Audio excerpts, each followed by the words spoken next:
Madame, bonsoir. Monsieur, bonsoir. Merci de nous rejoindre ce mercredi 28 décembre de l'an de grâce 2022.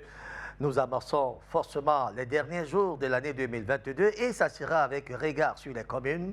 Regard sur les communes d'une thématique nous intéresse ce soir. Je m'en vais vous la donner. Lutte contre les microbes et la délinquance des jeunes. Que peuvent alors les collectivités territoriales décentralisées?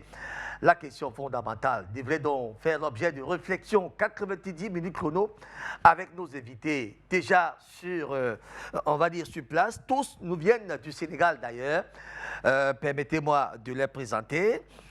Amadou Sénégnan est expert en décentralisation. Amadou Sénégnan est bel et bien avec nous ce soir. Monsieur Amadou, bonsoir et merci. Comment se porte Dakar?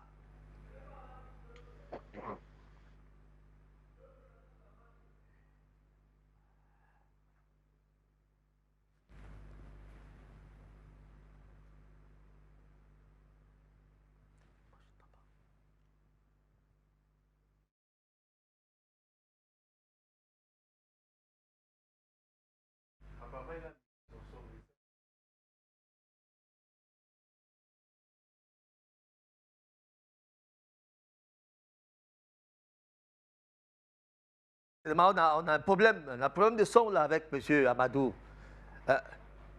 Monsieur Amadou, nous ne vous entendons pratiquement pas. Nous ne savons pas si vous avez refermé votre micro, je vous en prie.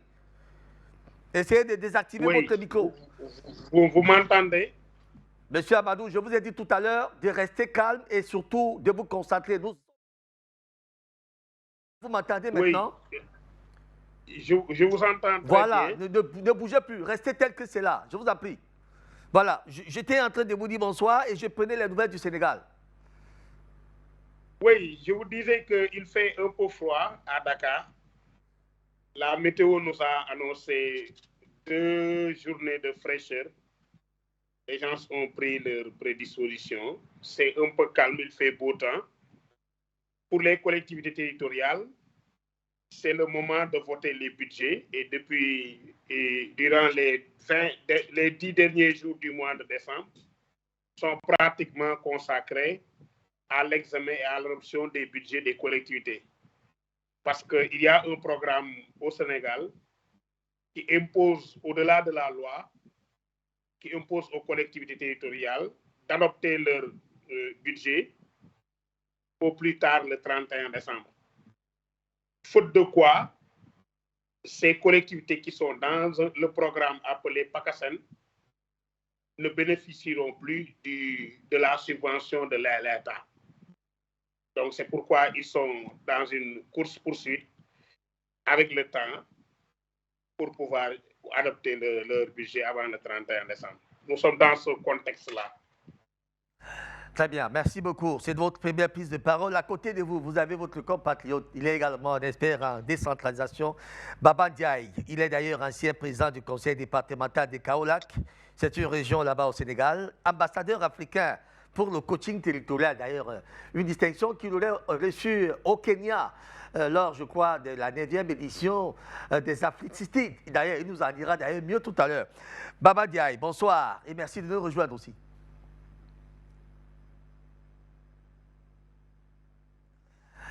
Alors, avec vous également, on a des problèmes de son. Vous êtes rendu compte, est-ce que votre micro est ouvert? Bonsoir Raoul, je voudrais donc vous saluer, vous remercier de m'avoir invité à cette belle émission, mais également remercier tous vos spectateurs de Dash Media et vous dire tout l'intérêt que nous portons à cette conversation. Je voudrais saluer également mon compatriote Amadou Sénégnan, expert en décentralisation, avec qui nous avons beaucoup cheminé ensemble. Je suis effectivement ancien président du conseil départemental de Kaolack et lors du 9e sommet Africité au Kenya. J'ai donc été désigné comme premier ambassadeur du coaching territorial pour l'Afrique. C'est lié à beaucoup d'efforts qui ont été faits dans le domaine du coaching territorial et cela a été illustré par la création du premier centre de coaching territorial en Afrique subsaharienne Parce que le premier centre a été créé à Oujda, en région orientale du Maroc. Je suis expert en développement territorial de formation également, parachutaire de 3 Master 2, un Master 2 en coopération internationale, un Master 2 en développement territorial et un Master 2 en économie nouvelle et développement durable. Je suis actuellement doctorant en relations internationales. Merci donc à tous Je les suis deux. commis de l'administration centrale où je suis présentement préside l'Agence nationale de construction des bâtiments et édifices publics. Merci donc à toutes les deux d'avoir répondu à notre invitation. En dépit des difficultés que nous avons liées à des connexions par-ci et par-là, nous allons y aller. Nous vous demandons tout simplement d'être un peu indulgents vis-à-vis de nous. Ne soyez pas très rigoureux ce soir. Nous allons faire avec...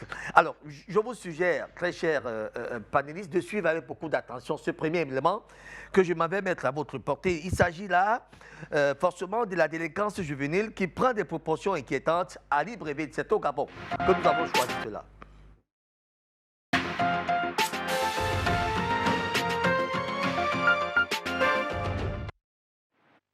L'oisiveté est la mère de tous les maux, et le travail nous en éloigne de trois, le vice, l'ennui et le besoin. C'est globalement dans ces deux postulats qu'on peut expliquer la raison de la violence chez plusieurs jeunes de Libreville qui ont décidé de s'ériger en gang de braqueurs.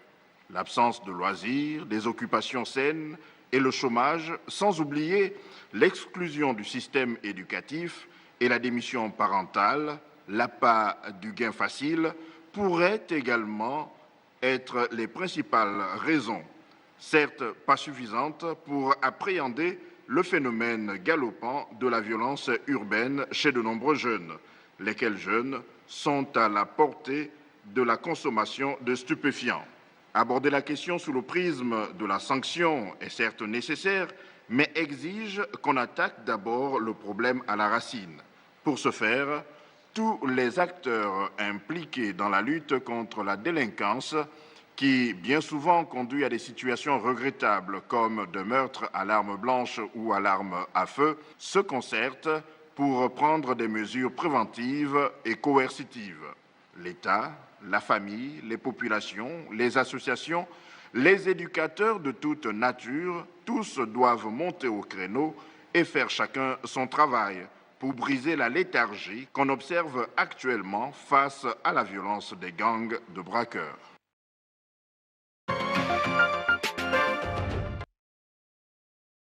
Monsieur Amadou Sénéniang, je commence par vous. Vous avez suivi ce reportage avec beaucoup d'attention, forcément.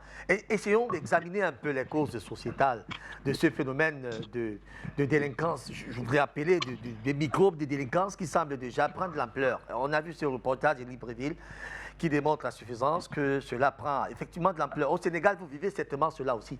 Alors, selon vous, quelles sont les causes sociétales de cette affaire-là? Merci, M. Raoul. Mais avant, permettez-moi, parce que vous m'avez posé la question de savoir comment allait notre capitale Dakar et le Sénégal.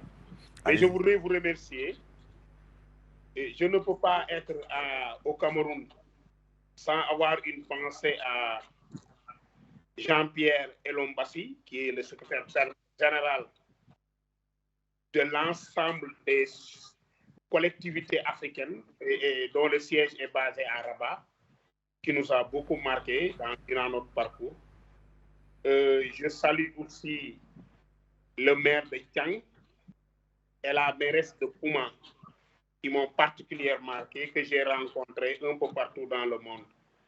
Vous remercier et vous dire que par rapport à votre question, effectivement, la délinquance est un peu partout en Afrique, avec des causes presque identiques qui sont liées à la démission des parents et tenaillées par la crise socio-économique, qui sont liées à l'échec de l'éducation de façon globale, l'éducation au sein familial, l'éducation au niveau de l'école, sans compter l'apport plus ou moins négatif des médias qui, pour des raisons économiques, sont obligés de mettre sur le petit écran des films qui peuvent influencer négativement la jeunesse.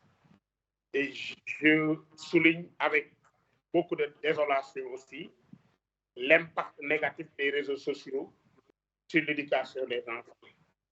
Bref, tout cela concourt à asseoir au niveau de la jeunesse des comportements qui jadis n'étaient pas connus, le respect des adultes, un peu la pudeur dans le comportement, le respect de l'autre, le respect de la chose, du bien commun, etc. Donc, toutes ces choses-là sont impactées, ces valeurs-là sont impactées négativement par l'exclusion, aussi la pauvreté, aussi entraîne d'une certaine manière le jeune à verser dans des comportements qui ne sont pas souvent catholiques. Cela est noté un peu partout, ici à Dakar, au Sénégal. Moi, j'habite à Rufisque. Un peu partout au Sénégal, en Afrique, partout. Et même, on peut le dire, c'est le cas connu qui a même été à l'origine de certaines politiques initiées par le gouvernement français dans les années 80 à Lyon et qui continue de sévir partout d'ailleurs en France, idem pour les États-Unis. Donc c'est un phénomène mondial auquel il faut apporter des solutions et les collectivités territoriales doivent jouer leur partition. On y reviendra certainement. Merci à vous pour cette première prise de parole, Amadou Sénénian. Alors, Baba Diaye, vous êtes ambassadeur des Africains pour le coaching territorial. Certainement, ces comportements plus ou moins décriés par la société vous donnent une idée. Alors, votre diagnostic de cette affaire, quel est le regard que vous avez de ce phénomène de délinquance juvénile qui fait en sorte que ce phénomène des microbes suscite subitement dans plusieurs pays ici en Afrique? Merci Raoul. Je viens de dire également sur la question de l'analyse que vient de faire mon cher expert Amadou Sénénian. Je voudrais avouer que je dois avoir des similitudes d'analyse parce que nous sommes sortis de la même école. C'est un garçon qui a beaucoup travaillé sur la décentralisation, son expert connu avènement au Sénégal pour la pertinence des analyses qu'il porte sur des questions d'intérêt national.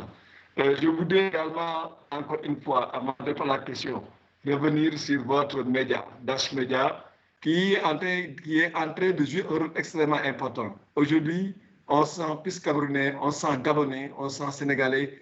Et quand vous avez montré les images qui venaient de Libreville, ça nous donne la seule impression que nous sommes des Africains. Nous sommes des Africains et que nous devons travailler ensemble à partager les bonnes expériences de part et d'autre afin de trouver des solutions aux problèmes qui préoccupent présentement. La question de la jeunesse et de la délinquance sont liées. En réalité, l'Afrique est devenue très jeune.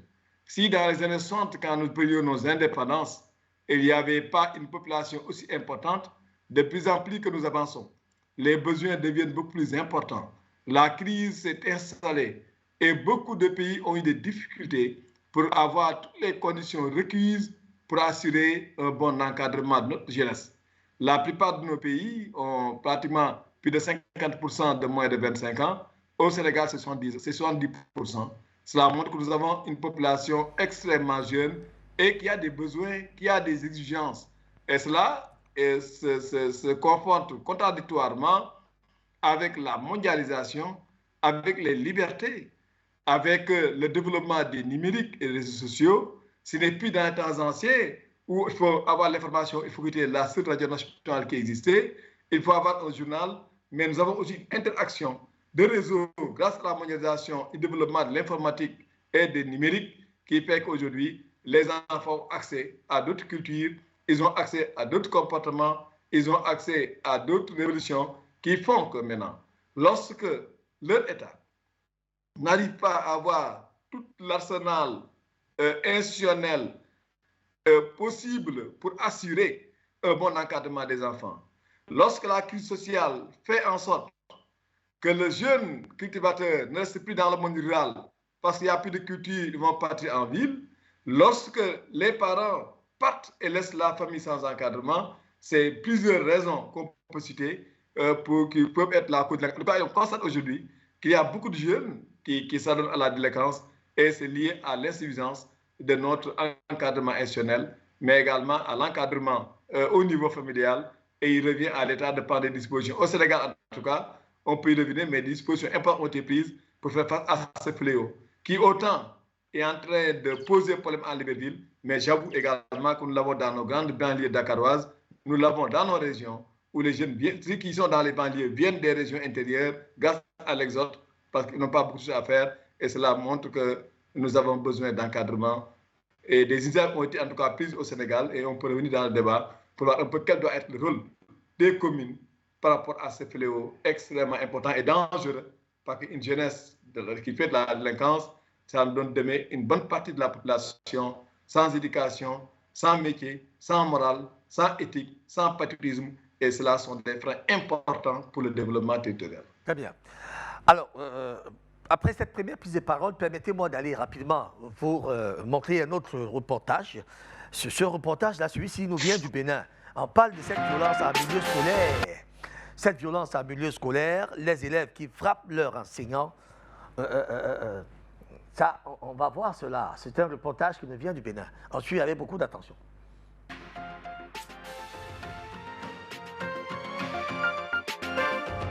Difficile à croire mais vrai, c'est désormais fait courant des élèves qui lèvent la main sur leurs enseignants. Une situation qui pourrait s'expliquer par un problème éducatif et la démission des parents. Les mobiles, les justifications de ces gens d'actes, c'est quoi?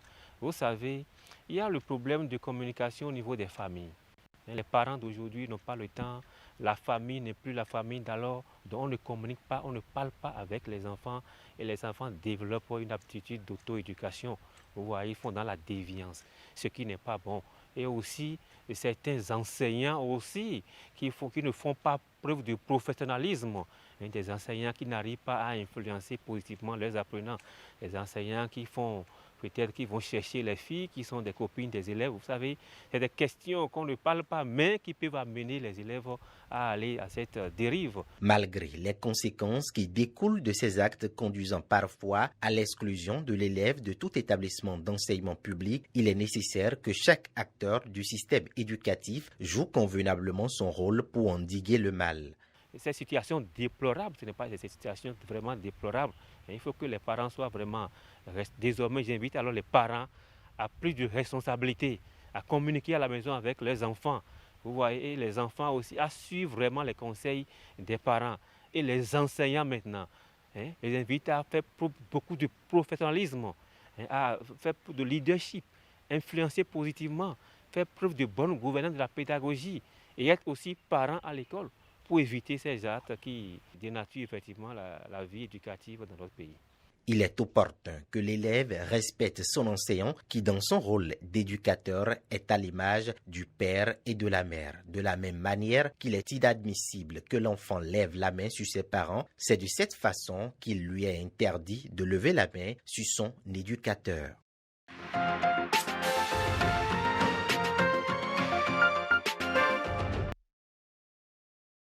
Alors, M. Amadou Séneu, il y a de cela quelques années, vous êtes quand même passé par ces bancs. Le phénomène n'était pas connu.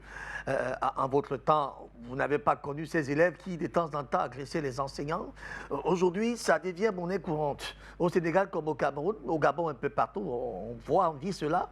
Et on se demande, est-ce qu'on peut, dire en quelques mots qu'il s'agit là d'un problème du système éducatif qui peut-être a subi quelques on va dire...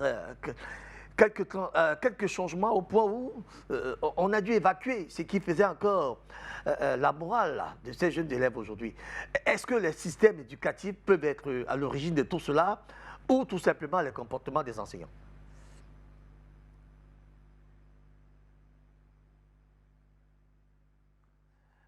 On ne vous entend plus, on ne vous entend plus, on ne vous entend plus. Il faut dire que c'est au niveau des familles, d'abord, où les parents ne s'occupent plus de l'éducation des enfants, tant la pauvreté est là. Ils sont plutôt préoccupés par la quête de la pitance et pour nourrir la famille. On dit souvent que éduquer un enfant ne se résume pas seulement à le nourrir ou à l'habiller. C'est une prise en charge globale qui passe par une surveillance de proximité au quotidien. Donc, c'est au niveau familial. Au niveau de l'école, il est vrai que les cours liés à la morale ou à l'instruction civique ne sont plus de mise, en tout cas ici au Sénégal. Mais on note aussi un certain mimétisme. Et les élèves sénégalais, moi je me rappelle quand j'apercevais un de mes maîtres dans la rue, mais je courais, je ne voulais pas qu'il me voie. Mais aujourd'hui, les élèves fréquentent le même milieu que le professeur ou les enseignants. Ils n'ont plus peur du maître. Donc, ce phénomène est dû à beaucoup de choses. C'est plus ou moins systémique. Mais qu'il y a aussi un phénomène de mimétisme extraordinaire. L'année passée, lors de la fermeture des classes, beaucoup d'écoles sénégalaises ont été saccagées par des élèves qui ont vu ça dans des films et qui l'ont répété. Quand on leur a posé la question, ils disent que c'est un phénomène qui est de mise un peu partout dans le monde et ils l'ont répliqué au Sénégal. Donc, toujours pour dire que ce phénomène de délinquance et de violence même au niveau des écoles est dû à l'absence de sanctions au niveau par les parents, par les maîtres, parce qu'il y a les droits de l'homme, il y a les défenseurs de personne n'ose plus frapper l'enfant d'autrui. Dans le passé, quand on apercevait un enfant qui se comportait mal, on avait le droit de le corriger. Aujourd'hui, on n'a plus ce droit-là. D'abord, ses parents peuvent vous attaquer, mais lui-même, il peut porter plainte. Donc, tout cela fait qu'ils sont de plus en plus libres. Et quand on le dit ici en Wolof, c'est-à-dire si on n'a pas de guide, c'est la rue qui va vous guider. Et quand c'est la rue, ça peut venir partout. Et cela peut entraîner des comportements comme on l'a noté dans certaines écoles, comme au Gabon, comme au Sénégal et ailleurs. Ces comportements que nous décrions vivement. Alors Baba Ndiaye, peut-on attribuer tout cela aussi, on va dire, est-ce qu'on peut attribuer tout cela aux conditions de vie que nous vivons? On sait quand même que les différentes crises économiques ont plus ou moins affaibli certains États qui jusqu'ici aujourd'hui ont du mal à rassembler ce qui était jadis leur trésor, c'est-à-dire ces enfants qui déambulent les rues et qui ne savent plus où justement mettre la tête. De là, on peut dire, peut-être, l'équation devient de plus en plus difficile et du coup, le phénomène prend de l'ampleur parce que ceux-là veulent vivre, ils veulent quand même leur bout de pain. On peut assimiler cela? Non, en réalité, il y a deux problèmes. Il y a deux phénomènes. D'abord, il y a l'État, d'une part, qui n'a pas pu avoir toutes les institutions appropriées d'encadrement pour nos jeunesse, mais il y a également la famille. Parce que chez nous, il y a des valeurs que nous avons. Un élève ou un jeune qui élève même la voix devant quelqu'un, son aîné, est quelque chose qui est considéré comme une faute extrêmement grave. Et je ne parle même pas de son maître. Et on dit souvent que pour avoir la bénédiction, il faut vitalement suivre, respecter ses aînés, respecter ceux qui t'enseignent. De là, c'est des questions de valeurs et de principes au niveau de nos familles. Donc, il y a le premier point fondamental, c'est au niveau de la cellule de base. Chaque famille devrait pouvoir prendre en charge l'encadrement et l'éducation des enfants. Pas que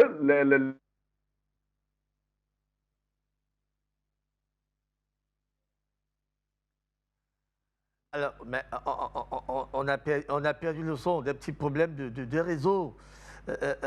On a perdu votre son, Baba Ndiaye. On ne vous suit pratiquement plus. On va peut-être vous chercher. on a comme impression que le réseau nous a fait un faux bond là. C'est pas grave.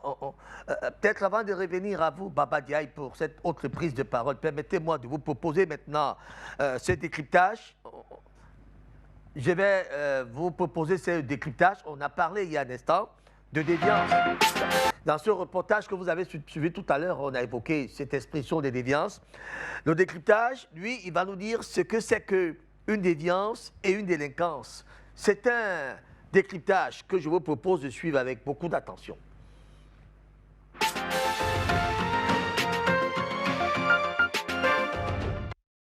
Bonjour, aujourd'hui nous allons apprendre à distinguer deux termes qui sont liés, déviance et délinquance.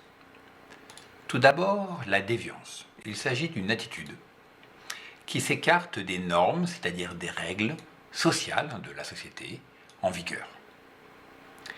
On peut les transgresser, voire même ouvertement les contester. Cette contestation peut être le fait d'un individu et parfois de groupes ou de collectifs. Exemple ici, cette charmante personne s'est coloré les cheveux d'une manière non habituelle, même chose pour le maquillage et encore plus pour ses tatouages. On remarque également qu'elle a un certain message à adresser à la société et qui n'est pas des plus avenants. Différente maintenant est la situation de la délinquance. Il s'agit tout simplement de toute infraction à la loi. C'est-à-dire qu'une personne délinquante a transgressé une norme spécifique qu'on appelle la norme juridique. Cela peut mener, dans le pire des cas, à la prison. Attention, tous les déviants ne sont donc pas des délinquants. Par contre, les délinquants, ne respectant pas les normes juridiques, ne respectent pas de ce fait une partie des normes sociales, les délinquants sont donc tous des déviants. Phénomène très intéressant que les sociologues ont étudié et qui s'appelle la stigmatisation, nous permet de compléter notre analyse. Il s'agit tout simplement d'une action ou d'une parole qui transforme une caractéristique, par exemple s'habiller d'une certaine manière, un comportement ou un handicap d'une personne ou d'un groupe, en une marque négative, c'est-à-dire d'infériorité. Ces personnes seront donc pointées du doigt ou encore stigmatisées. Ceci a des conséquences très importantes. Pourquoi ? Eh bien parce qu'il suffit parfois qu'une personne agisse à un moment donné de manière déviante, même dans un cas qui ne serait pas du tout grave, et se voir accoler ce qu'on appelle en sociologie une étiquette de déviant, un peu comme un vêtement dans un magasin. Elle sera identifiée, pointée du doigt comme déviante. Elle aura donc une image très négative. Elle sera mise à l'écart par le groupe, ce qui pourra provoquer chez elle de la colère et donc l'encourager ensuite à recommettre des actes déviants. Les personnes considéreront qu'elles ont donc eu raison de l'étiqueter, de la considérer comme déviante et ainsi le cercle se referme sur cette personne. Ça signifie que la déviance provient bien sûr de l'acte de la personne elle-même, mais aussi du regard que la société porte sur elle. Nous allons terminer par un petit exercice pour vérifier que vous distinguez bien les deux notions. Il s'agit tout simplement de placer ces différents exemples dans l'une des deux cases possibles, déviance ou délinquance. Vous pouvez mettre en pause cette vidéo pour répondre à l'exercice. Corrigeons maintenant. Ne pas dire bonjour est un acte déviant, c'est pas très poli. Voler un vélo, par contre, est strictement interdit par la loi, tout comme, je le rappelle, télécharger de la musique illégalement, même si ça peut éventuellement surprendre certains d'entre vous. Être retardataire peut être très embêtant, en particulier dans le monde professionnel, c'est une faute professionnelle, mais ce n'est pas un acte de délinquance, on ne va pas en prison pour cela. Cracher par terre non plus, même si ce n'est pas très respectueux. Traiter quelqu'un d'imbécile dans la rue, eh bien, est autorisé par la loi, même si là aussi, il ne s'agit pas d'un comportement très poli. Par contre, conduire en état d'ivresse, c'est beaucoup plus grave, et donc considéré comme un délit qui, dans certains cas, peut même mener à la prison. Enfin, je rappelle qu'insulter un professeur dans la classe, c'est s'en prendre à un agent détenteur de l'autorité publique, c'est donc là aussi interdit par la loi et l'amende peut aller jusqu'à 12 000 €. À bientôt.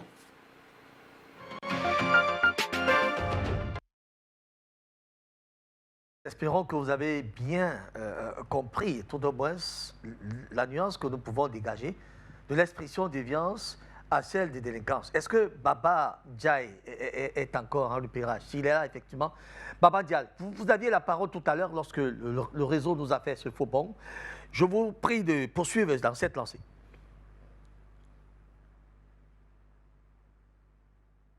Le reportage qui a été fait, et là vous revenez sur ce que j'étais en train de dire, les questions de valeur. Dans le temps passé, tu posais ici ton sac de riz, personne n'allait le prendre. Et en demandant, les gens peuvent venir voler le produit d'autrui, voler le vélo d'autrui, le moteur d'autrui. Et quand il réussit, on le considère comme un succès, alors que ce n'est pas bon. Maintenant, je disais que la crise que nous traversons est liée à deux choses. Il y a d'abord une défiance au niveau interne. La défiance interne est liée au niveau de la cellule de base, au niveau de la cellule familiale, où les valeurs de base devraient être inculquées à notre enfant très tôt. Le deuxième aspect est un phénomène lié à l'insuffisance ou bien à l'impossibilité, compte tenu des ressources disponibles pour nos États en voie de développement, de pouvoir disposer de l'ensemble des structures et institutions d'encadrement pour un bon enseignement. Et les deux combinés maintenant font face à ce qu'on appelle la mondialisation, le développement des médias, le développement des libertés, l'influence et autres valeurs qui ne sont recopiées fondamentalement par nos jeunes générations, ce qui fait partir et enterrer nos valeurs et on s'ouvre vers d'autres valeurs et non pas les moyens de vivre comme eux. C'est ainsi que la déviance commence. On dévie par rapport à nos valeurs, on dévie par rapport à nos cultures, on dévie par rapport au respect qu'on doit aux parents, on dévie parce qu'en réalité, l'enseignement qu'on reçoit nous vient de l'Occident et on s'inspire ailleurs. Et quand on n'a plus de source d'inspiration crédible et forte, malheureusement, la défiance va aller de pair. Aujourd'hui, il faut nécessairement qu'on doit faire face. Et tout ce qui doit faire face, c'est l'implication de tout le monde. C'est pourquoi le coaching devient important dans ce domaine-là. C'est important parce qu'avec une démarche inclusive, les parents, les enseignants, les jeunes concernés sont mis devant leurs responsabilités et ensemble, l'état des lieux est fait, le diagnostic est fait et par rapport à un idéal de vie, nous irons effectivement en recherchant l'ensemble des éléments qui doivent y entrer pour arriver à un idéal où les valeurs seront conservées, où l'enfant respectera ce qu'il doit respecter, où l'influence de l'extérieur ne sera plus quelque chose de direct. On fera ce que notre premier président, Léopold Sédar Senghor, le disait, que c'est le rendez-vous de donner et de recevoir. Nous pouvons recevoir ce qui est possible de l'extérieur, mais donnons également ce que nous avons comme valeur africaine aux autres pays, parce que nous n'avons pas qu'à recevoir, l'Afrique a à donner également, parce que l'Afrique a d'excellentes valeurs. Merci à vous, Baba Ndiaye. On espère que la connexion ne va plus nous lâcher et que nous allons poursuivre cette émission avec beaucoup d'attention jusqu'à la fin. Messieurs, je vous propose également de suivre cet autre décryptage qui a tendance à lier ce phénomène de délinquance juvénile plutôt au mauvais traitement au cours de la petite enfance. Est-ce vrai ou faux? On va suivre avec beaucoup d'attention.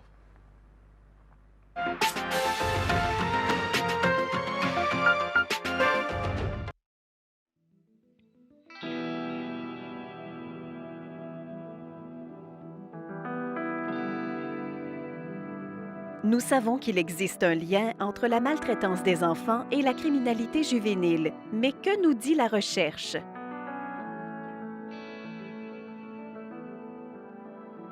Cette étude est basée sur des données de la région de Québec, au Canada.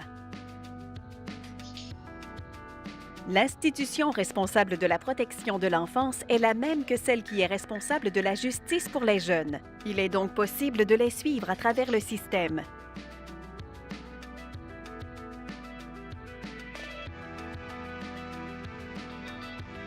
La recherche montre qu'une minorité de jeunes continue de commettre des infractions, même si le système de justice pénale fait mainmise sur leur vie et que les peines sont de plus en plus sévères. Si nous pouvions identifier les délinquants multirécidivistes en devenir dès leur plus jeune âge, nous pourrions réduire l'impact de leur passage devant la justice et les aider à changer leur vie. Les enfants reproduisent souvent les comportements de leur entourage.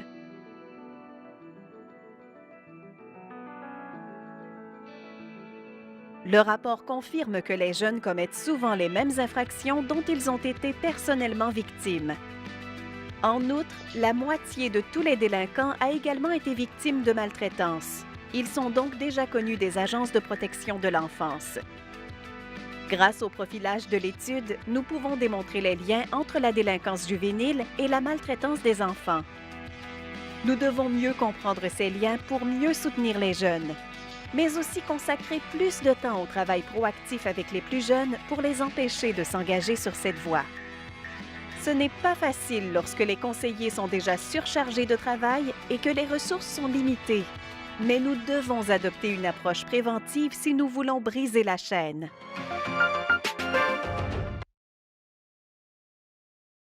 Monsieur, venons-en aux collectivités territoriales décentralisées maintenant. Que peuvent donc les collectivités territoriales décentralisées pour enrayer ce phénomène ou tout au moins se réduire à plus de 70% dans chaque commune? Amadou Sénénian, je m'intéresse d'abord à vous. Expert en décentralisation, je le rappelais ici en début d'émission, Monsieur Amadou. Alors, est-ce que les collectivités territoriales décentralisées ont d'abord le pouvoir d'encadrer la jeunesse de manière à ne pas les distraire, ou alors de manière à ce que cette jeunesse ne soit pas en proie à des actes de délinquance? Quelles sont les niches ou les niches qui peuvent mettre en valeur, que peuvent mettre en valeur nos maires pour tout au moins se réduire ce phénomène, chacun dans sa circonscription? Votre micro est encore fermé, on ne vous entend pas. Bon, là, c'est bon. Hein, allez-y, là, c'est bon. Voilà, je disais que je vais vous donner deux exemples de pratiques de collectivités territoriales qui me semblent très pertinentes. D'abord, au Sénégal, comme un peu partout en Afrique, les collectivités ont des à la jeunesse de façon globale. Et dans ce package-là, à l'éducation, bien sûr, dans ce package-là, il y a des attributions précises liées à l'accompagnement des politiques étatiques concernant les enfants. Et je crois que l'année passée, j'ai été interpellé par une ONG pour une budgétisation sensible à l'enfance qui prenne en compte les préoccupations des enfants au niveau des collectivités territoriales. Et globalement, les collectivités territoriales participent à la prise en charge des jeunes de façon globale. Mais concrètement, nous avons deux phénomènes qui endiguent un peu la violence, au-delà de ce que fait l'État, et où les collectivités sont très présentes. Il y a ce qu'on appelle le mouvement Nenetan, qui sont des compétitions sportives de football qui sont organisées dans tous les quartiers.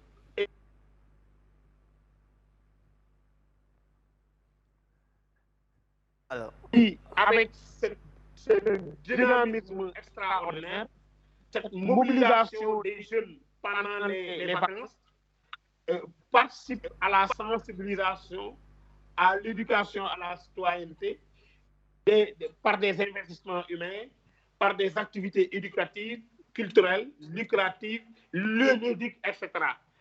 Dans tous les coins et recoins du Sénégal, nous avons une ASC, l'Association sportive et culturelle, et obligation est faite à la collectivité territoriale de subventionner ces ASC-là, de les accompagner.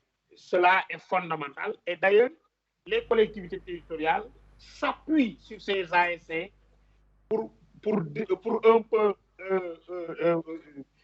dérouler leur politique publique locale liée à la jeunesse ou de façon globale liée au territoire. Il y a aussi les conseils de jeunesse, le conseil communal de la jeunesse. Moi-même, j'ai été secrétaire général d'ASC. D'ailleurs, mon ASC a accompagné les Lions à Qatar, c'est l'ASC Leboui. Et le conseil de la jeunesse représente la jeunesse au niveau, c'est un corps constitué, au niveau de toutes les instances du pays. Cela est fondamental et cela permet à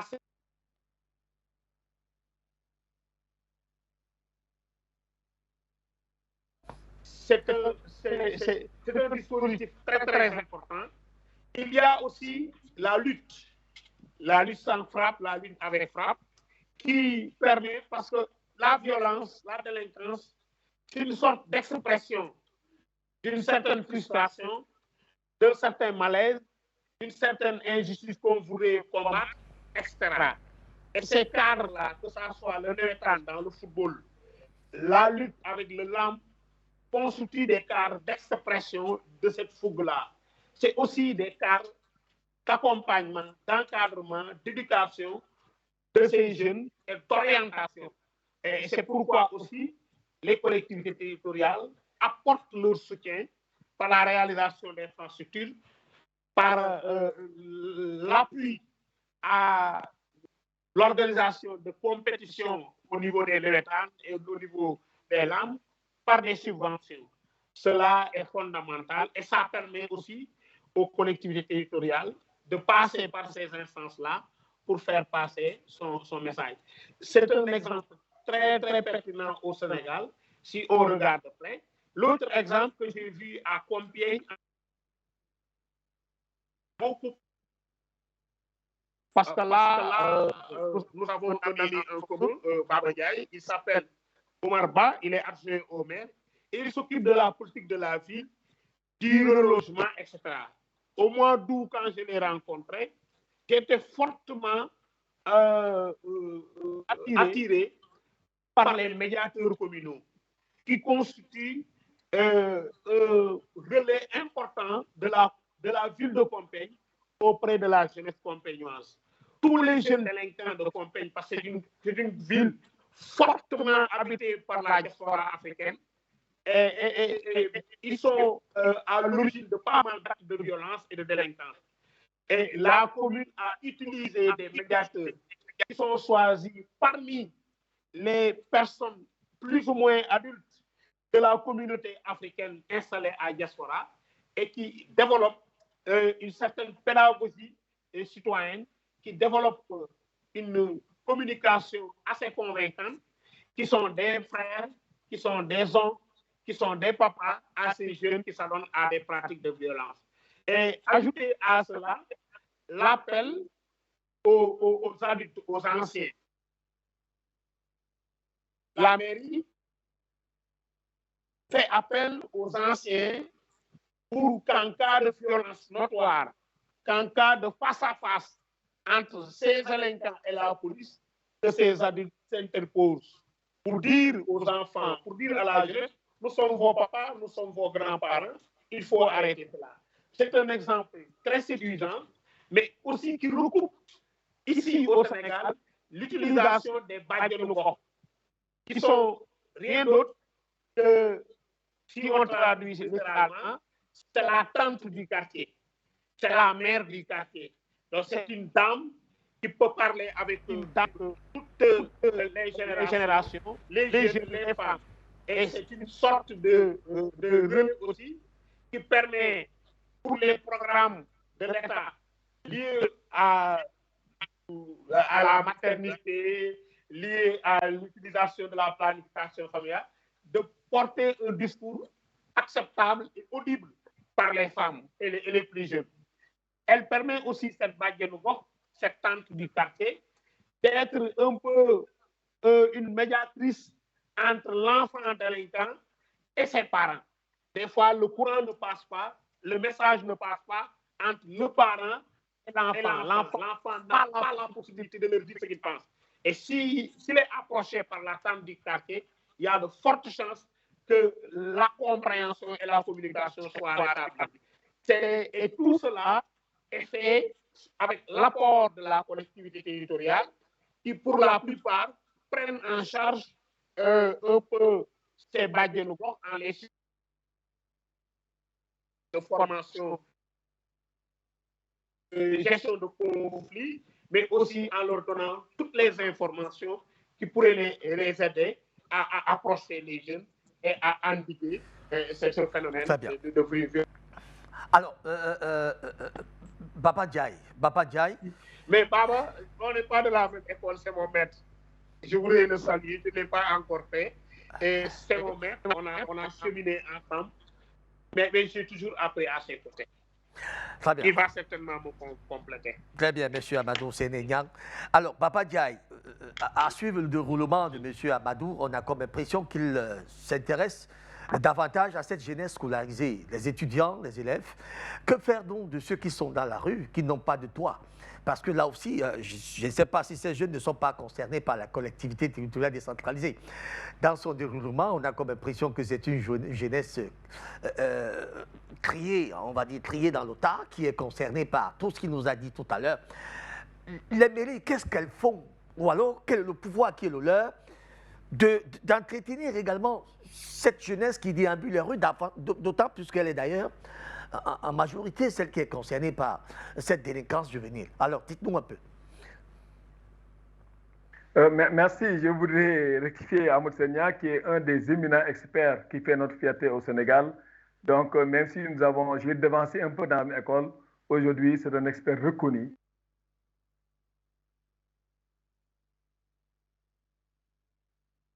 Cheminer avec lui, à un moment donné, ne me donne pas le droit de me considérer comme son maître. Je voudrais, Raoul, à la suite de l'analyse que vient de faire Amadou Senia, qui nous a permis de connaître des structures fonctionnelles au Sénégal pour la prise en charge et l'occupation des jeunes. Prise en charge, c'est quand il y a une délinquance, effectivement, ces auxiliaires qu'on appelle Badiangor peuvent intervenir, mais il y a ce qu'on appelle la prise en charge des jeunes pendant les vacances, par des sites sportifs qu'il vient de parler. Chaque quartier au Sénégal dispose d'une ASC. Et cette ASC joue un rôle à la fois de l'encadrement sportif, mais également culturel. De l'encadrement culturel, il y a une éducation qui est donnée à la jeune génération. Et cela est extrêmement important. Il y a de l'encadrement des cours de vacances gratuites qui sont organisées par les enseignants et les étudiants de chaque quartier, chaque année au profit d'enfants issus de familles déshéritées. Donc, le rôle joué par nos organisations de Navetan, qu'on appelle l'organisation nationale de coordination des actes de vacances, est extrêmement importante, impliquant l'ensemble des associations de différents quartiers de notre pays. Donc, il y a une présence partout sur le territoire national. L'autre aspect que je voudrais également y revenir, effectivement, nous avons deux catégories de jeunesse. Nous avons une jeunesse qui appartient à une famille, qui va à l'école et qui revient. Nous avons une jeunesse qui est dans les rues, d'où elles viennent, c'est souvent par le milieu de divorce, ou bien par simplement, c'est des gens qui se considèrent comme talibés. Talibés, c'est des disciples qui sont dans les daras pour faire l'absentage du Coran. Et quand l'État a engagé un grand plan de ramassage de tous les enfants de la rue, on a constaté que plus de 60% des enfants qu'on parle d'enfants de la rue ne sont pas des disciples qui apprennent le Coran dans des daras, mais sont des jeunes qui ont déserté leur famille, sont des jeunes qui sont issus de familles de parents pauvres, sont des jeunes dont les parents ont divorcé et que la maman n'arrive plus à prendre en charge cette progéniture. Et ils sont dans la rue avec des pots, quémandant et souvent volant effectivement auprès d'honnêtes citoyens. Donc, si aujourd'hui on veut rendre cette question, on veut prendre en charge pratiquement la question de la délinquance, la collectivité territoriale, la commune a un rôle important. C'est vrai qu'il y a des compétences qui sont décentralisées, il y a de la déconcentration, il y a des compétences qui sont transférées au niveau des collectivités territoriales, ou dans un secteur bien déterminé, il y a des domaines de compétences qui sont transférés et l'autre est gardé par l'État au niveau central. Ça veut dire qu'aujourd'hui, chaque commune a un rôle important d'animation du territoire, un rôle de sûreté, un rôle de lutte contre la déviance et la délinquance, un rôle de sécurité. Et par conséquent, le premier acteur qui doit intervenir, c'est la commune, soit par rapport au programme de l'État, soit en partenariat avec l'ensemble des acteurs qui sont sur le terrain. On vient de citer l'ODECAV, on vient de citer l'ONCAV, on vient de citer les auxiliaires de justice.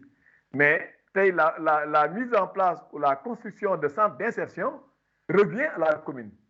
Les jeunes qu'on ramasse dans la rue, il faut les garder, il faut les éduquer, mais il faut les former pour qu'il y ait un métier. S'ils n'ont pas de métier, même si vous les gardez pendant 5 ans, vous les libérez, ils vont encore voler ou agresser. C'est la raison pour laquelle la mise en place de centres d'insertion ou de réinsertion, de formation de nos jeunesses constitue une priorité importante si on veut lutter contre la délinquance. Deuxièmement, il y a des jeunes qui arrivent au niveau CM2, certificat, ou bien au niveau du BPC et qui n'ont pas réussi, qui sortent pour aller apprendre le métier dans l'État qu'on appelle les métiers artisanaux. Nous avons des jeunes qui sont dans des daras, qui ne font que cultiver, apprendre le Coran, et quand ils ont l'âge adulte, ils reviennent dans la vie active auprès de leurs parents, soit ils vont aller faire le métier, soit ils vont aller faire le commerce, soit ils vont aller marchander. Tout cela mérite que la personne soit préparée dans un centre de passage obligatoire, préparée à jouer un rôle important. En ce moment-là, il n'y aura pas de déviance. Mais si à 20 ans, la personne arrive et ne pas acheter un pain pour ses parents, ce qui est arrivé avec beaucoup de nos jeunes qui ont pris les pirogues, les océans, parce que quelque part, il reste dans la famille et il ne peut pas rapporter un kilo de pain chaque jour. Donc, c'est plusieurs aspects qu'il faut prendre en compte. C'est plusieurs types de jeunesse si on veut encadrer la délinquance. Le premier jour, j'ai tiqué de crise quand j'ai appris qu'on vendait de l'alcool dans les écoles, dans certaines écoles, devant certaines écoles, au jour et au vu de tout le monde. Je dis que non, ça c'est extrêmement grave. Un enfant doit être lucide. Et dès que l'enfant commence à être illicite, ça veut dire que tout lui est permis et tout sera fait. Donc, tous ces aspects-là sont importants. Donc, il y a des responsabilités partagées. Et la collectivité territoriale doit développer ce qu'on appelle une démarche constructive et inclusive. Inclusive, la seule collectivité territoriale, la seule commune ne peut pas prendre en charge ces préoccupations, ne pas réussir à éradiquer la délinquance dans sa commune si les parents ne sont pas associés, si les conseils de quartier, parce que les conseils de quartier sont importants pour les collectivités territoriales qui abordent, je l'ai vu dans certains documents du Cameroun, qui est arrivé très tôt à des communes autonomes, ceux qui ont été au niveau du système anglophone ont pu avoir les indépendances bien avant la guerre mondiale, la deuxième guerre mondiale, entre les deux guerres mondiales.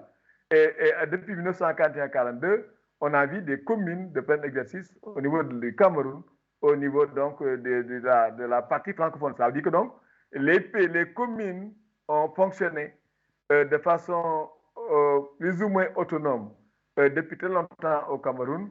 Et par conséquent, le fait de prendre en charge une préoccupation fondamentale de vie devient une prérogative extrêmement importante. Et la démarche budget participative, je vis également que ça se développe au Cameroun, est extrêmement importante parce que l'implication des populations depuis le choix des politiques qu'il faudra développer. Et aujourd'hui, nous avons le coaching territorial qui constitue un élément important et sur lequel que nous avons développé ici au Sénégal et qui nous a donné d'excellents résultats. D'abord dans la consolidation des emplois des parents, dans la prise en charge des préoccupations d'éducation avec le soutien de partenaires, dans une démarche où les concernés sont associés au diagnostic, à la mise en œuvre, à la recherche de solutions, à l'élaboration du sociogramme qui détermine à la fois les faiblesses. Si on parle aujourd'hui de la délinquance, si on l'appliquait au coaching territorial, on allait sortir quelles sont les faiblesses de la commune, quels sont les points forts de la commune, quelles sont les difficultés rencontrées par les autres, comment conscientiser les différents partenaires concernés par la question de jeunesse, ça peut être UNICEF, ça peut être d'autres partenaires qui interviennent pour le développement, pour la formation, ça peut être des partenaires qui interviennent au plan économique. Ça nous permet à la fois de les former, de les réinsérer, de trouver des issues importantes à la suite de la formation, et cela d'arriver à une stabilisation. Parce que les causes sont énormes, et pour les problèmes, il faut connaître les causes. Si la pauvreté, les parents et les familles dans lesquelles sont issus les enfants soient préparés à avoir un emploi décent, devant leur permettre au moins de prendre en charge les préoccupations minimales de la famille. Sinon, ils ne pourront jamais garder les enfants. Voilà un peu quelques remarques que je voulais faire. La commune a un rôle extrêmement important de leadership à jouer, mais il ne peut pas le faire seul. Elle ne peut pas réussir seule. Il faut qu'elle réussisse par une démarche inclusive, par le coaching territorial, en impliquant à la fois dans la recherche de solutions les enfants. Parce qu'il faut que le délinquant constate qu'il y a une déviance. Et là où elle va vers la perte. Mais quand l'enfant est conscient qu'en revenant sur le bon chemin, il pourra effectivement être utile à lui-même, être utile à sa famille, être utile à sa communauté, à son pays, on arrivera à gagner un très grand combat déjà de départ, parce que moralement, il revient sur des bases, il fait un recul, et il va accepter d'être réinséré, d'être formé et d'être préparé à la vie active. Alors, lorsque j'entends votre discours, tout baigne dans de l'huile, tout semble être très beau. Hein? Tout est vraiment très beau. Les dispositions semblent être prises par certaines, pas des communes. Mais le constat est là. Au Sénégal, nous avons ce qu'on appelle l'AEMO. Je vous en prie. Raoul. Je vous en prie. Au Sénégal, je vous en prie. J'ai pris la parole, s'il vous plaît. Je vous reviens. Laissez-moi prendre cette parole et puis je vous la donne, s'il vous plaît. Alors, j'étais en train de dire ceci. Tout semble baigner dans de l'huile. À vous entendre, tout est bien beau. Hein? Mais le constat est là, il est clair. Nous avons encore ce phénomène de délinquance juvénile. Nous avons des élèves qui font violence sur les enseignants. Nous avons ceux-là qui déambulent les rues et qui agressent leurs camarades avec des machettes et des couteaux, je ne sais quoi d'autre. Et il y en a qui circulent avec les armes blanches. C'est dit que le phénomène, effectivement, existe. Alors, qu'est-ce qui ne marche pas? Si au niveau des communes, parce que nous parlons de regard sur les communes, nous mettons en lumière les responsabilités des communes et les niches qui peuvent permettre à ce que ces communes soient davantage éclairées pour mener bel et bien leur action. Alors, au niveau des communes, si tout cela y est, comment donc expliquer qu'on retrouve encore toutes ces malveillances? C'est quand même un problème. Vous refusez de nous dire exactement ce qui se passe. Vous plaisez tout simplement à nous dire que l'État du Sénégal a beau faire, mais hélas, il y a toujours à faire. Amadou Sénégnan, s'il vous plaît. Alors, Amadou a des problèmes. Alors, Baba Ndiaye, je reste avec vous. Amadou, on dit tout à l'heure qu'il s'est déconnecté. On espère qu'il va revenir avec nous. Alors, Baba Ndiaye, Ndiaye, alors dites-nous, est-ce que les communes réfléchissent suffisamment? Est-ce qu'il y a suffisamment de propositions pour entretenir cette jeunesse qui, par manque d'emploi, se retrouve forcément dans la rue? Parce qu'au finish, c'est un problème d'emploi quand même. Oui, c'est un problème d'abord d'éducation, c'est un problème de formation, c'est un problème de pauvreté de la famille qui fait que l'enfant ne puisse pas poursuivre ses études largement. C'est un problème également de tradition pour ceux qui pensent qu'il faut amener l'enfant à apprendre le Coran dans une école coranique. Et en ce moment-là, le maître coranique les fait commander chaque jour. Ces enfants-là, non seulement ne sont pas enseignés, n'ont pas de formation, mais ils ont l'obligation d'amener 500 francs au marabout, sinon ils vont être bastonnés. Donc, c'est plusieurs mots, c'est au niveau de la société. C'est pourquoi là, je dis que ce que j'ai exposé, c'est une démarche. Le Sénégal a pris un certain nombre de dispositions, mais le Sénégal arrive à avoir la délinquance. La délinquance n'est pas réglée au Sénégal. Chaque jour, au matin, on trouve plus de 100 jeunes dans les rues à 6 h du matin en train de commander. Ces jeunes-là également arrivent à être des agresseurs. Ces jeunes n'appartiennent pas les parents sont pauvres, par les parents. La gestion de la délinquance est une question qui est devenue majeure.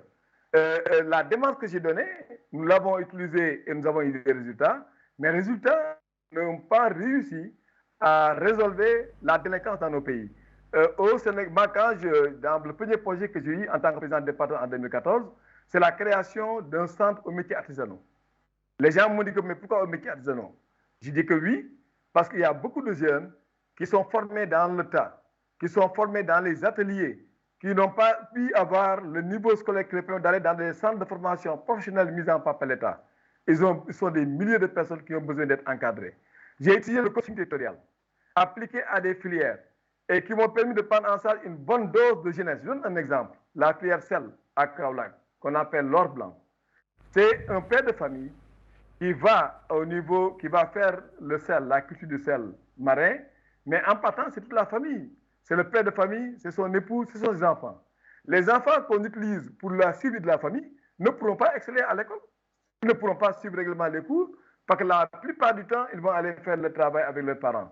C'est désorganisé, mais nous avons réussi, grâce au coaching territorial, à les fédérer, à créer une coopérative, à leur trouver 400 millions de financement et à faire intervenir le CNLS pour le comité la cellule nationale de lutte contre la malnutrition, pour accompagner les enfants à avoir de quoi mettre dans le ventre pour aller à l'école.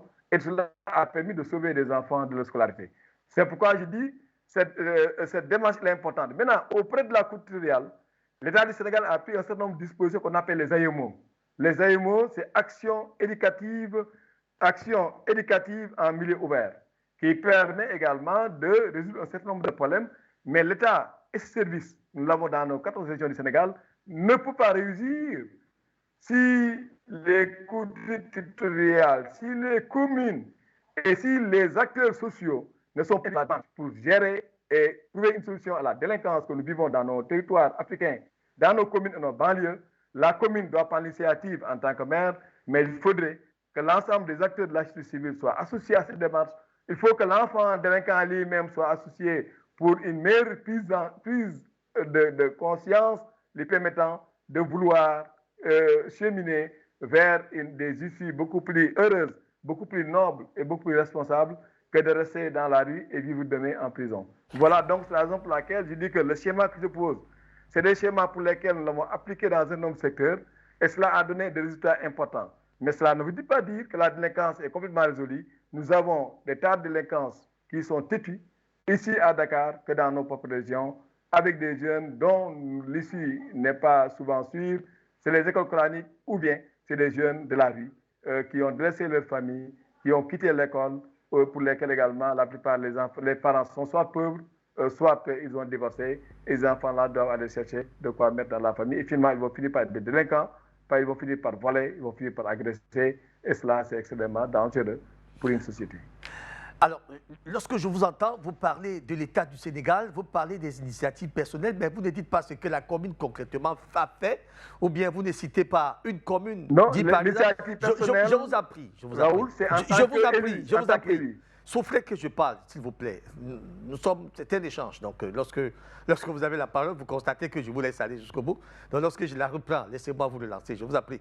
Alors, je suis en train de dire ceci. On a comme impression, vous parlez d'État du Sénégal, vous parlez des initiatives communes, des individus, mais vous n'avez pas dit la commune, par exemple, de Kaolack a fait ceci, a fait cela. Donc, vous avez du mal à revoir l'action des maires dans ce phénomène. C'est de ça que je parle. Est-ce que ces maires n'ont pas abandonné finalement cette trajectoire qui finalement est en train de prendre l'espace et qui peut devenir une gangrène, une véritable gangrène pour le Sénégal par exemple, ou le Cameroun, je ne sais pas, ou d'autres pays. C'est de ça qu'il s'agit. Concrètement, est-ce que les maires ne tarissent pas, ne manquent pas un peu d'inspiration là-dessus? Non, en réalité, Raoul, quand je parle d'expérience, ce n'est pas d'expérience personnelle. C'est des expériences que j'ai développées en tant que président du département de Kaolack qui comporte 14 communes. Et quand je développe le programme coaching territorial, je le fais avec l'ensemble des communes, l'ensemble des maires.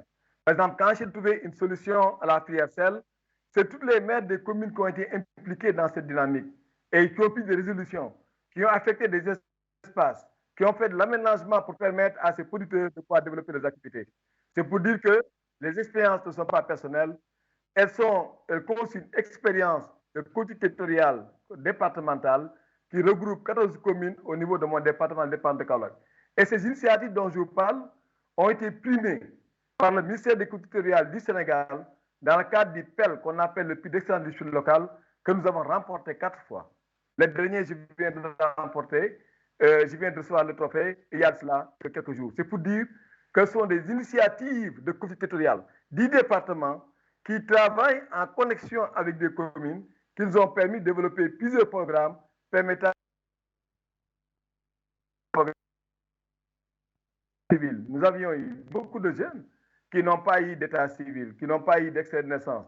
La numérisation de l'état civil, mais par la coopération des informations frontières et Pontedera en Italie, nous avons réussi à numériser les états civils de 12 communes sur les 14 que comporte le département de Kaolack, et la commune de Kaolack en est déjà informatisée. Cela a permis de retrouver, d'avoir des pièces d'état civil. Quand on n'a pas de pièces d'état civil, on ne peut pas aller à l'école. Cela permet, parce que c'est des communes rurales. Sur les 14 communes de mon département, les 13 sont rurales.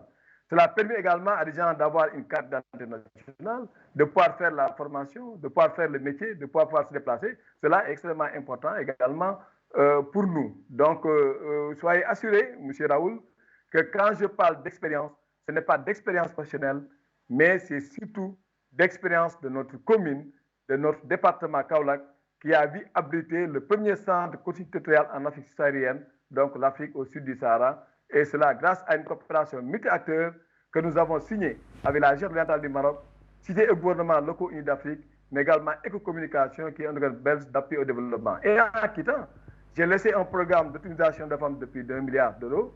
J'ai laissé un programme d'activation du passeport jeune qui permet à des jeunes entrepreneurs sortis d'école ou non de pouvoir être préparés à la micro-entreprise et à la gestion d'une micro-entreprise, mais également à l'ouverture au monde des affaires. Et je crois que ce sont des actions extrêmement importantes qui permettent de réserver le chômage et par conséquent de lutter contre la délinquance juvénile. Très bien.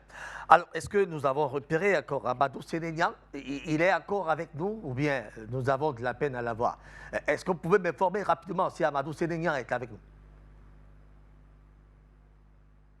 Je demande à la réalisation de me dire si Amadou est avec nous. Voilà. Essayez de parler, je vous en prie. Voilà. Oui, je suis là. Très bien, on va. Vous dites qu'il n'est pas là, mais lui dit qu'il est là. Et je l'écoute, et il est bel et bien là.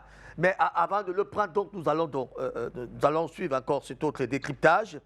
Ce décryptage qui parle de créer des tiers-lieux de travail pour les jeunes dans les communes. C'est un décryptage, c'est une proposition de l'OR d'ACOS. Je vous suggère de suivre cela avec beaucoup d'attention.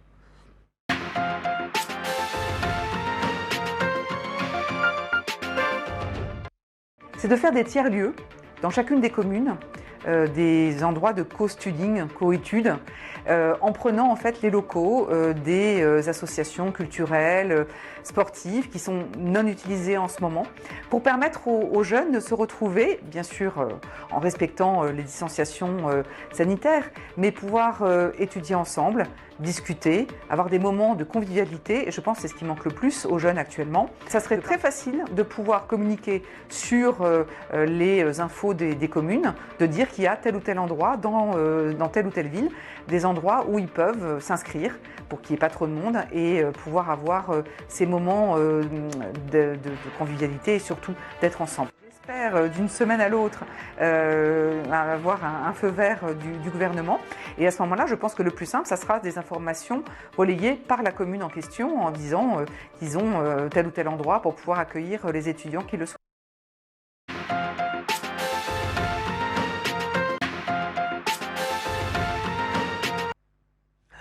Alors, probablement avant de repartir vers nos deux panélistes du soir, je vous suggère de suivre encore cette fois-ci un reportage qui met en lumière les initiatives personnelles, précisément associatives. L'appel des Michapirois, ce sont des initiatives de ce genre, peut-être pour lutter contre ce phénomène de délinquance juvénile. On va suivre cela et on revient pour les échanges.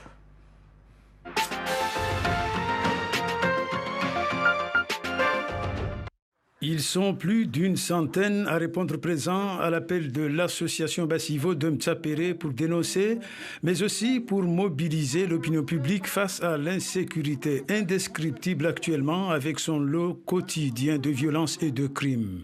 Des femmes assises sur des tapis installés pour la circonstance et le reste de l'assistance accompagnée d'un boulet géant traduisait grande grillade se concentrent pour écouter les différents orateurs. Parmi les intervenants, le discours de l'ancien conseiller général de Bouéni, Farmadi, a été très incisif quand il a fallu placer le contexte social et politico-économique de Mayotte aujourd'hui. Nous pouvons aussi répondre par la violence, mais ce n'est pas notre but. C'est notre 11e rencontre. Pour ceux qui ne le savent pas, c'est chose faite. Il y a un ras-le-bol. Chaque chose a ses limites. Et on arrive aux limites. Et j'ai l'impression que l'État nous pousse à faire ce qu'on ne doit pas faire. À chaque fois, tout ce qui se passe ici, à 90%, on ne voit nulle part que la commune de Mamoudzou et la commune de Koungou. Si c'était seulement les élèves qui revendiquaient légitimement, j'aurais compris. Mais on se rend compte qu'il y en a qui sont là, qu'on les appelle délinquants, ou on peut les appeler ce qu'on veut.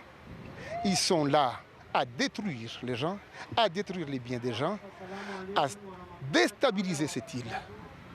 Il y en a marre, il y en a marre, il y en a marre. Autre intervention, celle du collectif des citoyens de Mayotte 2018. Il estime que la situation qui va de mal en pis doit être d'abord une responsabilité partagée. Nous sommes en train de prendre contact avec les élus.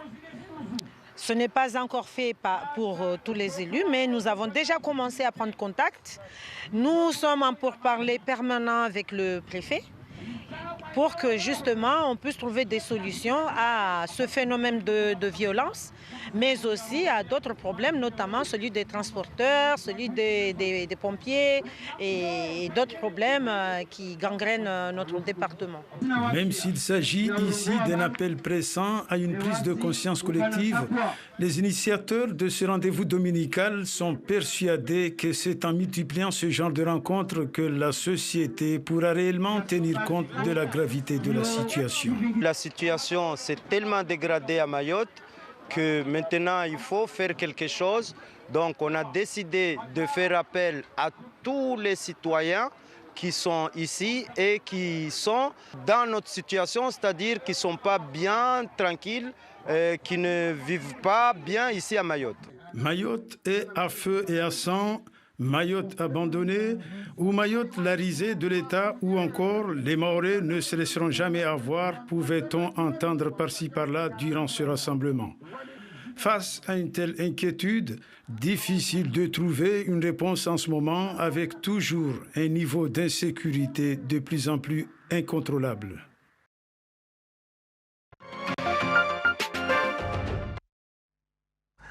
Ce reportage vient bel et bien de Mayotte. Alors, Amadou Sénégnan, je l'ai vu tout à l'heure. J'imagine qu'il est encore là avec nous, monsieur Amadou Sénégnan.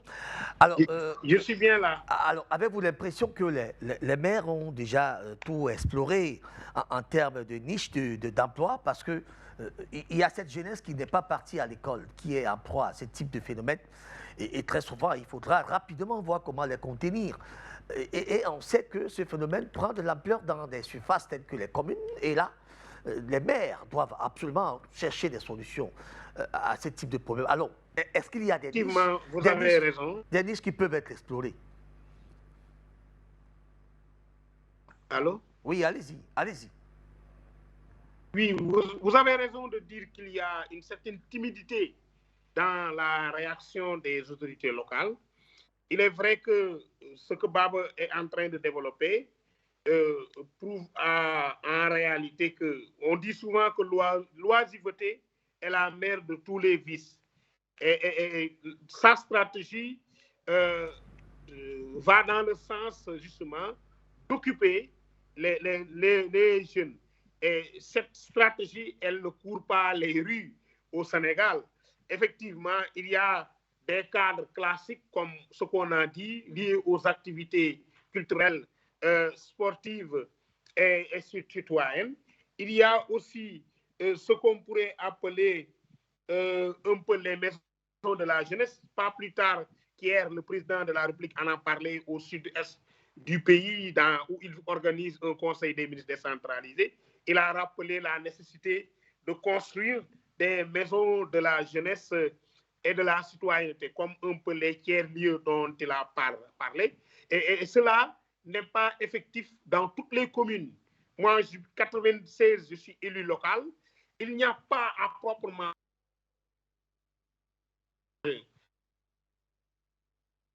rigoureuse de la question de la délinquance. Oui, c'est peut-être parce que la délinquance, elle n'est pas partout dans les collectivités territoriales sénégalaises. Et on peut dire qu'elle est plus urbaine que rurale. Qu'en milieu rural, il y a une prise en charge communautaire qui fait que l'enfant n'est pas souvent exposé ou ne s'adonne pas à cette pratique-là. Par contre, en milieu urbain, nous constatons qu'il y a effectivement, au regard de plusieurs facteurs liés à la famille, liés à la société, à l'école, à l'économique et à l'ordre psychologique même de l'enfant, on constate davantage le phénomène de la délinquance en milieu urbain. Et dans ces communes-là urbaines, effectivement, il n'y a pas, il y a certes une stratégie, mais qui n'est pas structurée, qui n'est pas harmonisée, qui n'est pas...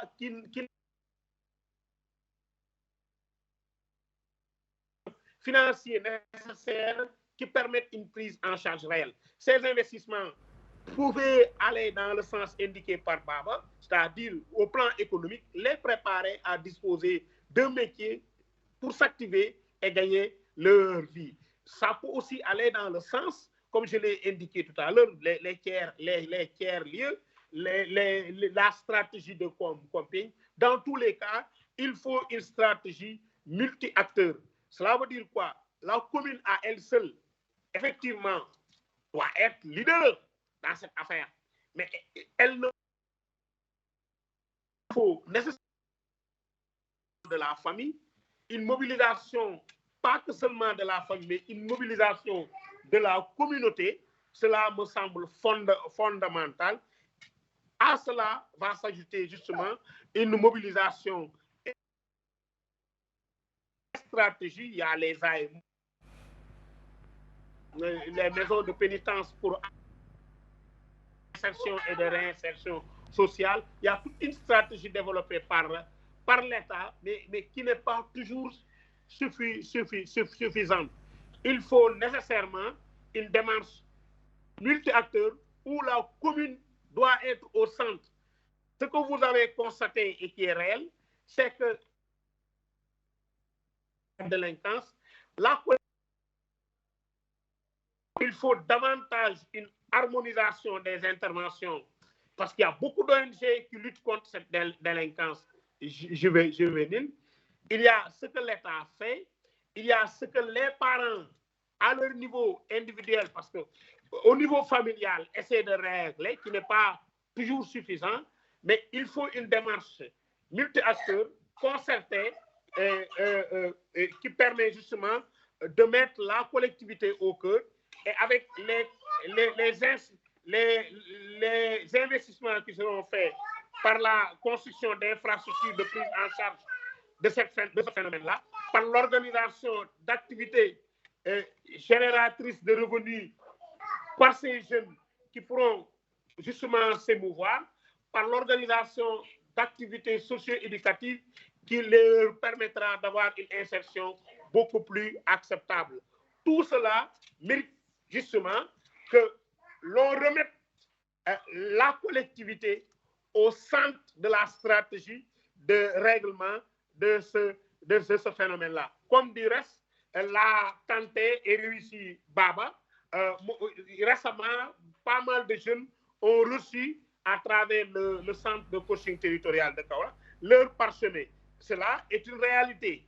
Mais c'est une goutte d'eau dans le bassin parce que il y a plusieurs autres cas où nous sentons une absence ou une inertie de la collectivité territoriale qui ne fait presque rien pour endiguer cela. C'est comme qui dirait qu'on laisse ça à l'État, c'est comme qui dirait qu'on laisse ça à la police, alors que le maire lui-même, il est agent de l'État. Il doit y avoir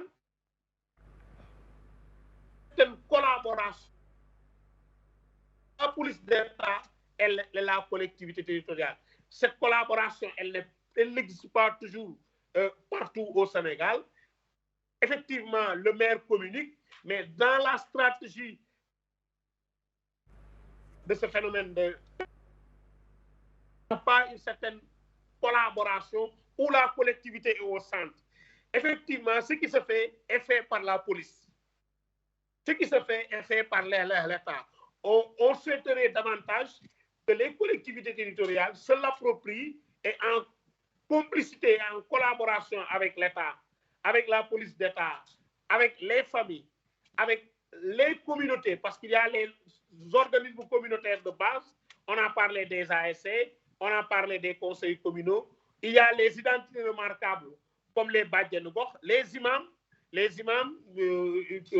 qui sont des guides religieux, qui peuvent juste à une certaine jeunesse.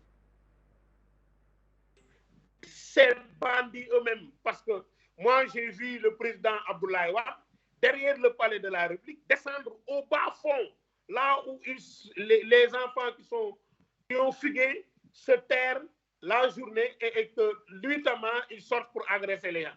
Il est allé jusqu'à les rencontrer et il a réussi à faire retourner ces jeunes-là au niveau de leur foyer. Il faut les utiliser et très souvent, ce n'est pas le cas. Ils sont bannis, ils sont presque invisibles la journée. Pour la plupart des cas, c'est la nuit qu'ils opèrent. Et cela n'a rien à voir maintenant avec le comportement global de la jeunesse sénégalaise et africaine. Très bien.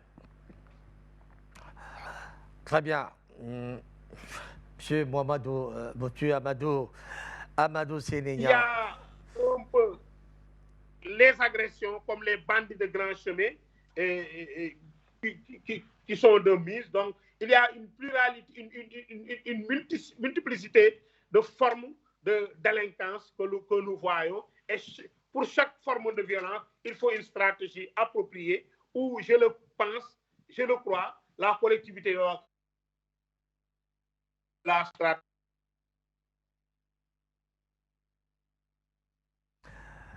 Merci beaucoup, monsieur Amadou Sénénian. C'était certainement votre dernière prise de parole. Nous sommes en train de sortir de ce programme. Nous avons, si nous respectons notre timing, nous avons 10 minutes pour partir d'ici.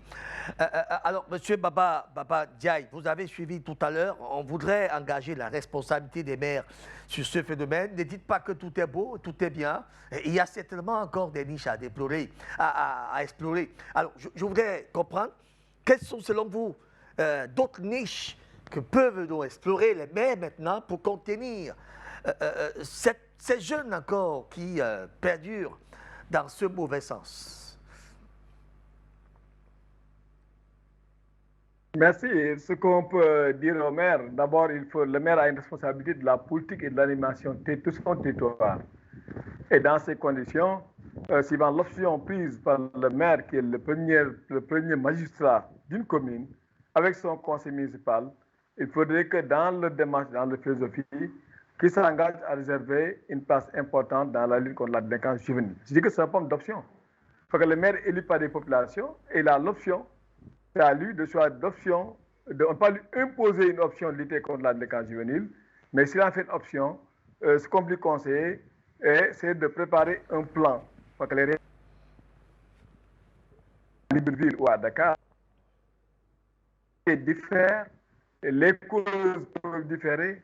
C'est la raison pour laquelle le maire lui-même doit prendre en charge, s'il veut, lutter contre la délinquance juvénile dans sa commune pour disposer d'un plan, d'une stratégie de lutte contre la délinquance juvénile au niveau de sa commune. Et de ce fait, la démarche participative devient importante.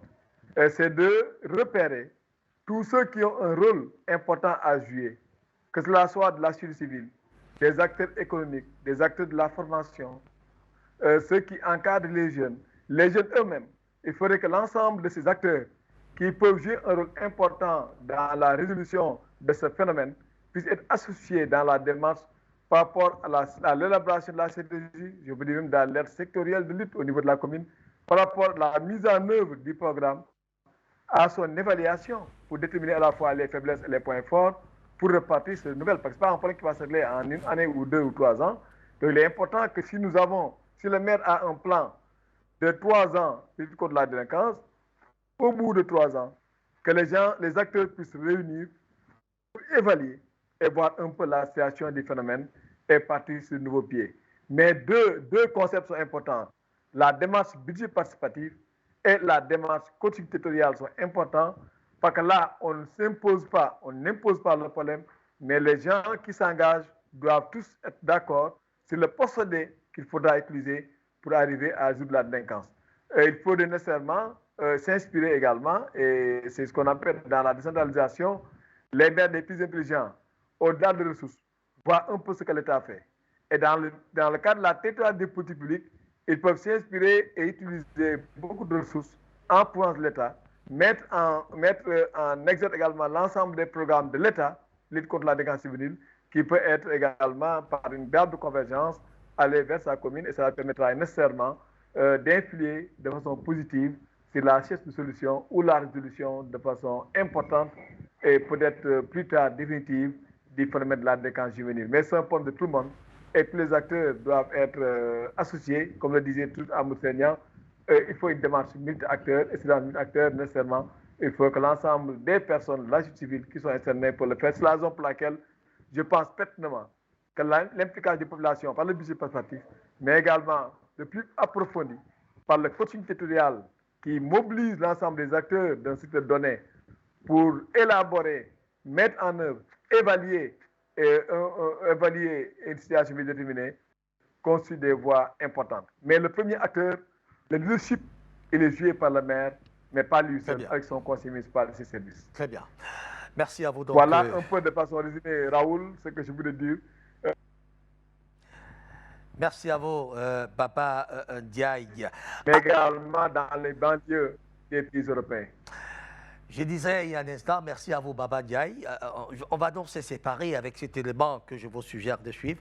C'est un jeune, exaspéré par le comportement de ses pairs, a décidé de mener cette sensibilisation. C'est dans un pays qu'on appelle Madagascar. Je vous suggère de suivre donc cette lutte contre la délinquance juvénile telle que voulue par ce jeune éducateur, Guy Rahelimanjaka, c'est son nom, le jeune qui éduque ses pairs.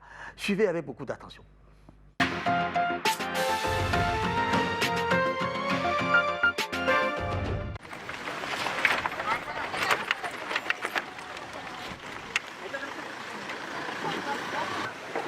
Magnano mbola tsara anao namako. Zay zegny jeune JPE, jeune éducateur, jeune père éducateur. Didieny nianty zegny agnontany hoe manankory fihetsiky manafo amin'ny tanàna misy aroa eto. Le tanàna Mbalavola ty? Le izy boka raha tsy dia tegna aloha tsy dia tegna fikoragnesagna izy fa karaky ny calme le. Tsy karaha taloha izy. La ville d'Antirana a été assainie par le phénomène faux roche ces dernières années, mais la menace de son retour plane toujours. C'est dans ce contexte que Guy Rahelimanjaka, étudiant, a vêtu le costume de jeune père éducateur pour être plus proche des jeunes. Car s'il est convaincu d'une chose, c'est de l'importance du rôle des jeunes dans la sensibilisation des jeunes comme eux. Et il le sait aussi, la solution concrète et durable contre ce phénomène, c'est auprès des jeunes qu'il faut la trouver. L'expérience voalohany afaka mifandray bebe kokoa zegny amin'ny gène dia mahay mamantatra ino zegny marary ny gène satria gène karantegna ino zegny marary ny gène hafa ankoatran'ilay marary amin'ny tegna. Membre d'une association de jeunes, Guy Rahelimanjaka est conscient de ses responsabilités dans l'éradication totale du phénomène faux roche à Diego-sur-Aise. Il s'est donné comme mission de sauver une génération entière de la délinquance juvénile. Ses interlocuteurs sont certes des jeunes, mais ils discutent aussi avec les autorités et les autres acteurs de la lutte contre ce phénomène. Ankamaroan'ny tanora amizao dia maro tsy anasa. Dia ny andraikitra zany dia hoe anentana ny mpitondra fanjakana hanome asa ny tanora na le efa tsy mianatra na le mbola mianatra mba hoe ahafahana miady amin'ilay tsy fampianasa.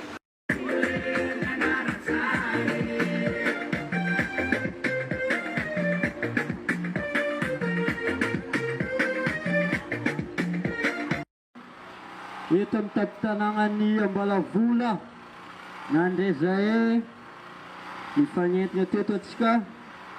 Merci beaucoup jeune Mbalavola. Actif et motivé, Guy Rahelimanjaka est un exemple à suivre pour des jeunes comme lui. Son frère Georgique Alphonse témoigne de son engagement. Fa misy fotoagna lavalava zegny za tsy niaraka niaigny loatra taminazy. Fotoagna lavalava monko za tsy dia niaraka niaigny loatra taminazy fa à partir de 2018 izy efa commencé bebe io zegny zay vao tegna ny hoe tragno araiky zay vola. Dia izy amizay araka ny fahitavako izy amizao fotoagna mipetraka amin'ny maha tanora izy. Hoe zegny tia mihetsiketsiky sady hoe zay mpianatra ny université lasy tia mihetsiketsy izy tia magnentana tanora karaha izy ny amin'ny fandraisana anjara zay hitako hoe misy fivoarana be zegny izy amin'ny maha tanora izy na amin'ny lafiny fianarana io na amin'ny lafiny fiarahamony amin'ny lafiny jiabijiabijiabijiaby. Pour le ministère de la Jeunesse et des Sports, miser sur les jeunes pères et éducateurs pour la lutte contre la délinquance juvénile constitue un choix stratégique. Ces jeunes, avant d'acquérir le titre des jeunes pères et éducateurs, ont d'abord suivi une session de formation. Tanora manabe tanora moa no tena no safidiana mba hanofana an'ireo tanora namana ety anivon'ny fiarahamonina misy atsika satria voalohany indrindra aloha dia ireo tanora ireo dia mifanerasera amin'ny tanora namany ety amin'ny fiarahamonina misy azy. Faharoa manarakaraka an'izay dia efa misy rafitra efa rafitra miara-miasa amin'ny fitondram-panjakana izany hoe ny ministera ny tanora sy ny fanatanjahantena ny tanora manabe tanora. Fantatra izy ireo tsara zany ny lanjan'izay fandriam-pahalemana izay tao anatin'izay fanofanana izay dia noho izany moramora kokoa an'izy ireo no mampita amin'ireo tanora eny anivon'ny fiarahamonina. Misy kokoa zany ny ouverture rehefa samy tanora no fampiresaka eny anivon'ny fiarahamonina.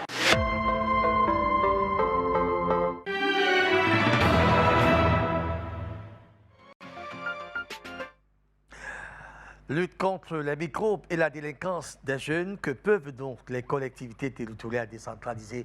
C'était la thématique de ce soir. Nous avons été édifiés par l'expérience menée par le Sénégal à travers nos amis. Je voudrais citer Amadou Sénégnan, expert en décentralisation, était bel et bien de la partie.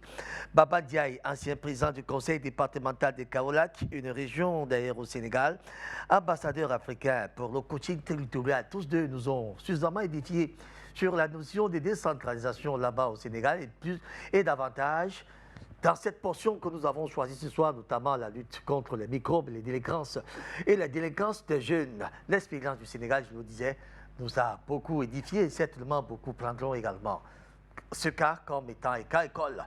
Madame, Monsieur, merci de nous avoir suivis ce soir. Merci à nos deux invités depuis Dakar au Sénégal. Forcément, nous y serons encore sur un autre bateau, pourquoi pas, dans une thématique qui va certainement nous faire beaucoup de plaisir, pourquoi pas. Nos téléspectateurs en aiment bien et ça sera avec beaucoup de plaisir que nous reviendrons retrouver dans ce programme tout au long du week-end. Je voudrais dire, ce programme à rediffusion des vendredi 21h, dimanche 18h, lundi 22h. Voilà donc les trois timings qui sont en rediffusion pour ce programme Regard sur les communes. Et je vous retrouve mercredi prochain pour le live. Ça sera 20h30, heure d'Afrique centrale, 19h30, temps universel. Madame, Monsieur, merci beaucoup de votre aimable attention et à bientôt. Nous savons comment...